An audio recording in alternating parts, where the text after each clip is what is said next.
On a different note, most new parents expect to sleep and savings to take a real hit, but the birth of a new child can also affect their spiritual life. The newly released prayer book for tired parents may be just the ticket to get mom and dad through those sleepless nights and help them find godly purpose in each new chapter of parenthood. And joining us tonight, the authors of the prayer book for tired parents, David and Debbie Cowden. Welcome to you both. Debbie, I want to start with you first. Tell us more about the book and what inspired you to write it now. Well, Tracy, we have 3 kids, ages 2, 4, and 6. As you can imagine, we are very tired, but we're also trying to become saints. And in our quest to become saints and surround ourselves with other parents who are trying to grow in holiness and do the same for their kids, we realized that they were tired too. It seems like every parent out there is tired, but for those of us who are really trying, sometimes it can be hard to know which way to go and where to look to grow in holiness. So this book, the prayer book for tired parents, is the fruit of our quest to grow our family in holiness. It's not just a book of prayers. It's also a how-to manual. It's a workbook. It's got an appendix full of prayers for parents to turn to. And it also has a family prayer journal. So we're really focusing on growing together as a family, loving God more, and raising our kids to be great saints. Yeah, I love that. I know you both know full well what it means to bring a new baby home and raise a little one. Dave, I'm curious, what did you learn along the way? Well, I would say I'm still learning every day. Being a parent is humbling each day, and I guess that's a good place to be. But it's a continual striving to learn to love God more, love God through our family as well, and learning to love our neighbor, right?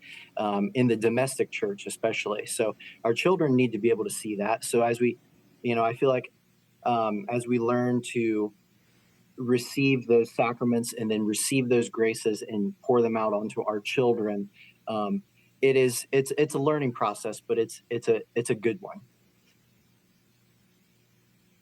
Yeah, and sometimes it's easy, for us parents to get bogged down with the mundane and the messy things in life, things like homework and stress and all kinds of stuff.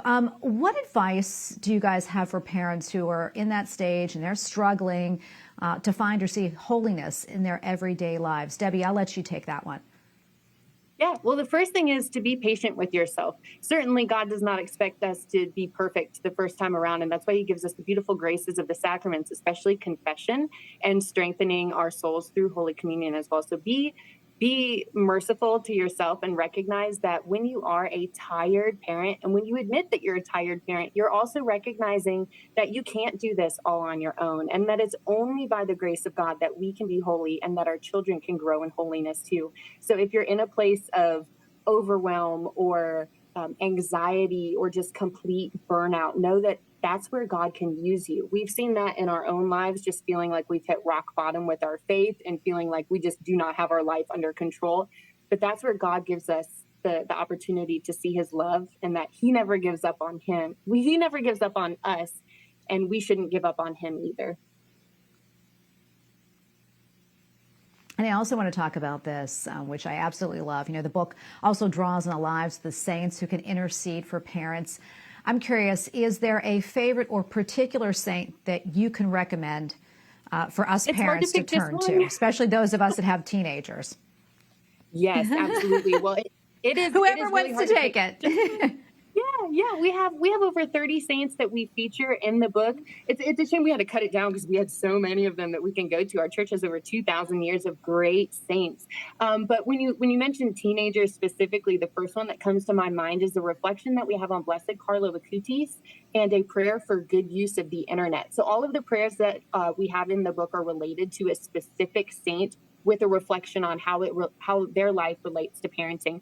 We also have a beautiful reflection on St. Thomas Aquinas and a prayer for chastity for your family. We have Venerable Fulton Sheen and a prayer in thanksgiving for coffee. We also have a prayer to St. Jose Sanchez del Rio and St. Casito, a prayer for courage for your children. So really, you see, all of these prayers can be applicable to any point in your life. And you know, just for the sake of being a little bit funny, we also have a reflection on Saint Therese of Lisieux and a prayer of a parent during a child's tantrum.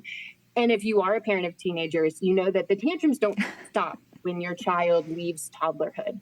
And what's most important about that prayer is that you're recognizing that in this difficult moment, God is making a saint of you and of your child, because Saint Therese had temper tantrums, like quite large temper tantrums, when she was 3 years old. If God can use her and have her become one of the greatest saints in our church and even become a doctor of the church, then surely our own children, even in those most difficult moments, can become saints too. Oh, guys, we're almost out of time, but I got to tell you, I need this book, and I know there are other parents out there that want it too. How can we get it? You can go to EWTNRC.com.